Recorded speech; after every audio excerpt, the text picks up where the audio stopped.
बहुत बहुत नमस्कार कैसे सब सभी। कल जब सैंपल पेपर निकले तो सभी लोगों ने देखा, देख के भाई आधे लोगों ने रिव्यू भी दे दिया, खाली हम ही पीछे रह गए थे, तो आज सोचा हम भी दे ही देते हैं।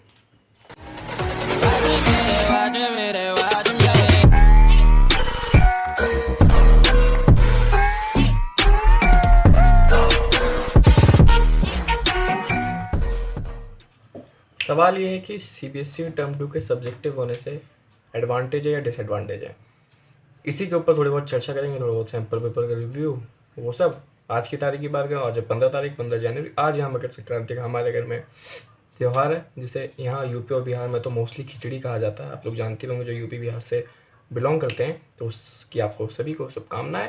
आज बात करते हैं सैंपल पेपर के बारे में। मैंने देखे, कल आ गए थे शाम के टाइम, थोड़ा शायद 7-8 बजे के टाइम आए थे, उसी टाइम देखा गया।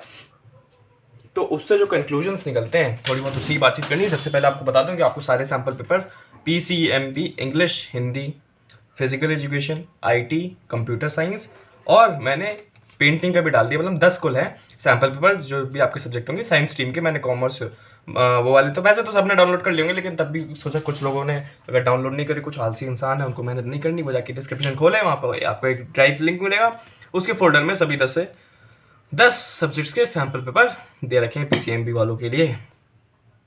तो जाके जिन्होंने डाउनलोड नहीं करे वो डाउनलोड कर सकते हैं, एक बार नज़र मार सकते हैं उस चीज़ के ऊपर।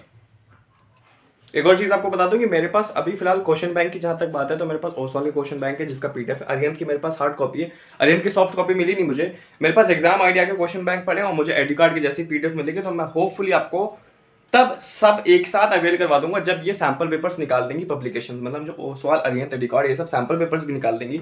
अभी यहाँ से अंदाजा लगाए तो 10-15 दिन का आप टाइम लगा सकते हो कि 10 या 15 दिन बाद ये पब्लिकेशंस भी अपने सैंपल पेपर्स निकाल देगी, क्योंकि जब सीबीएसई निकालते हैं उसके बाद ये लोग पब्लिश करते हैं। तो जब ये लोग सब सैंपल पेपर्स निकाल देंगे तब मैं सारे PDF क्वेश्चंस बैंक के भी जितनी भी पब्लिकेशन मेरे पास आ सकती है, जितनी भी मेरे से हो सकती है, और क्वेश्चन बैंक भी सब एक साथ आपको, जैसे मैंने पिछली बार टर्म 1 का अवेल करवाया था वैसे करवा दूंगा। बाकी आप लोगों के पास भी कुछ क्वेश्चन बैंक आ रखे होंगे। मैंने एक पर्सनल सजेस्ट करा था कि सब्जेक्टिव पेपर होगा तो कोई एक खरीद भी लो, चाहे ओसवाल खरीदो चाहे अरिहंत, मतलब कोई एक हार्ड कॉपी खरीद लेना, तो उससे थोड़ा सा फायदा मिलेगा, क्योंकि सब्जेक्टिव पेपर है, थोड़ा वो PDF से करने में फील नहीं आएगा।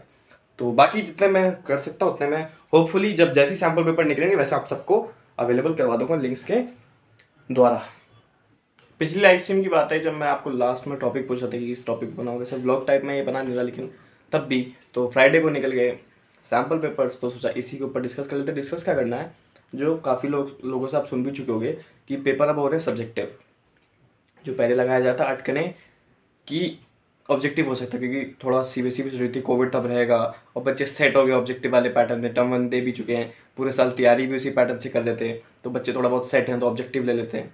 तो ये मैं भी सोच रहा था कि शायद CBSE ऑब्जेक्टिव, लेकिन अब ये सब्जेक्टिव ले रही है। तो इसमें एक एडवांटेज जो मेरे ख्याल से निकल गया था वो ये कि भाई PCMB एक सेट टाइप के क्वेश्चन अब आपको पता चल जाएंगे।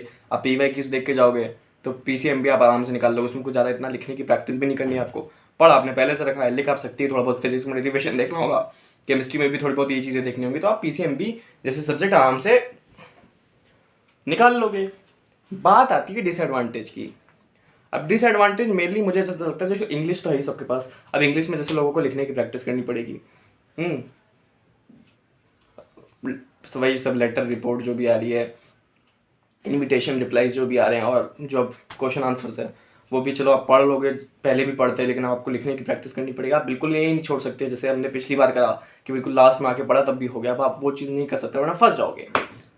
Hindi, same goes for Hindi. अब ज़्यादा दिक्कत पता है इनके पास है, पहली बात तो जिनके पास फिजिकल एजुकेशन है, फिजिकल एजुकेशन में एक बात होगी, फिजिकल एजुकेशन में लिखने बहुत बड़े बड़े आंसर होते हैं, जैसे 3-4 मार्क्स के होते हैं ना, तो बड़े बड़े आंसर लिखने होते हैं, तो उसकी भी एक तो लिखने की प्रैक्टिस करनी पड़ेगी। अब जिनके पास फिजिकल एजुकेशन हो, खाली पढ़ के नहीं छोड़ सकते, उनको आंसर रटने भी पड़ेंगे। तो पहली चीज़ उसमें रटने की बहुत है, SST समझ लो से, उसके बाद उसको लिखने की प्रैक्टिस। और सबसे ज़्यादा दिक्कत उनके पास जिनके पास CS है, मतलब CS में पिछली बार कोडिंग जिनको नहीं आती थी उतनी ज़्यादा, जैसे मैं हूँ, जैसे ऐसा तो नहीं बिल्कुल नहीं आती, लेकिन ऐसा कि कोडिंग नहीं आती ज़्यादा, तो तब भी काम चल गया था। उसमें कुछ एरर्स पहचानने थे, कुछ जैसे फंक्शन वाला चैप्टर था, उसमें से ज़रूरी नहीं है कि आपको कोड बनाना आता हो, आपको बस थोड़ा सा बेसिक पता होना चाहिए, तभी आप क्वेश्चन निकाल लोगे। अब ये जो CS वाले छात्र हैं उनके साथ हो गई दिक्कत, अब उनको CS पढ़ना पड़ेगा रोज़ कम से कम 1 घंटा, तभी उनका पेपर निकलेगा, वरना नहीं निकलेगा। तो ये एक डिसएडवांटेज भी है सब्जेक्टिव पेपर होने का। तो एक तरफ जहाँ PCMB में आपको एडवांटेज मिल रहा है, बाकी सब्जेक्ट में आपको डिसएडवांटेज भी मिल रहा है, उस डिसएडवांटेज को आप एडवांटेज में तभी कवर कर पाओगे जब आप लोग अब इन सब सब्जेक्ट्स के लिए टाइम निकालोगे। और हम लोगों के लिए जो जेईई एस्पिरेंट है, ये सब एस्पिरेंट, उनके लिए सबसे बड़ा डिसएडवांटेज यही है कि वो टाइम नहीं निकाल सकते। तो ये एक बात थी जो मुझे आपको बतानी थी। आप लोग जानते ही होंगे, अपने विचार थोड़े कमेंट में लिख भी देना इस एडवांटेज डिसएडवांटेज के ऊपर, कि क्या थोड़ी बहुत स्ट्रैटेजी, क्या सोचा है इन सब के बारे में, क्या टाइम निकालोगे, रोज़ नहीं निकालोगे, इन सब के बारे में बता दीजिएगा। बाकी जो आज के गोल से आज 7 बजे निपट चुके हैं, लेकिन अभी पढ़ाई करनी है, और पढ़ाई में करने भी लॉजिकल रीजनिंग और क्वांट्स।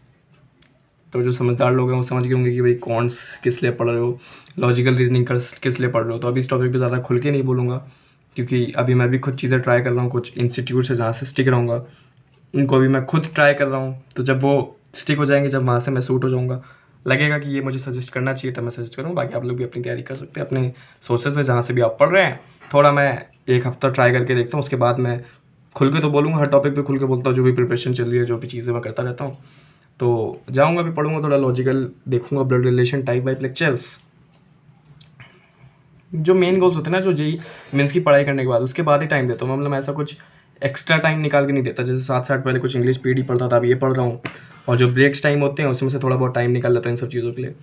तो बताऊँगा मैं आपको सारी चीज़ें धीरे धीरे इसी चैनल पे, कि उसकी प्रिपरेशन भी कैसे चले, लेकिन अभी थोड़ा सा मुझे खुद ट्राई करने दीजिए। बाकी आप लोग भी, काफ़ी लोगों का कमेंट भी आता है, आप लोग भी अपनी तैयारी कर रहे होंगे, तो ऐसे ही करते रहिए, पढ़ते रहिए। मैं आज का गोल्स निपटा लेता हूँ, फिर आपसे मिलते हैं कभी नेक्स्ट, जब रिजल्ट आएगा शायद, अब होपफुली तभी मिले, या तो अगर रिजल्ट नहीं आया तो नेक्स्ट लाइव स्ट्रीम में। और जो वीकली गोल्स वाली चीज़ें हैं वो मैं डाल दूँगा कम्युनिटी पोस्ट पे, और जो डेली गोल्स हैं वो भी एक बच्चे ने कमेंट करा, तो मुझे ध्यान आया कि जब मैं 4 बजे उठता हूँ तो अपने डेली गोल्स भी उस दिन के डाल दिया करूँगा। तो मिलते हैं आपसे तब, जब मुलाकात हो तब। भाई क्या पता रिजल्ट ही आ जाए, तभी मिल जाएंगे लाइव रिएक्शन में रिजल्ट के। होपफुली आप सभी का अच्छा है, पढ़ाई आप लोग करते रहें।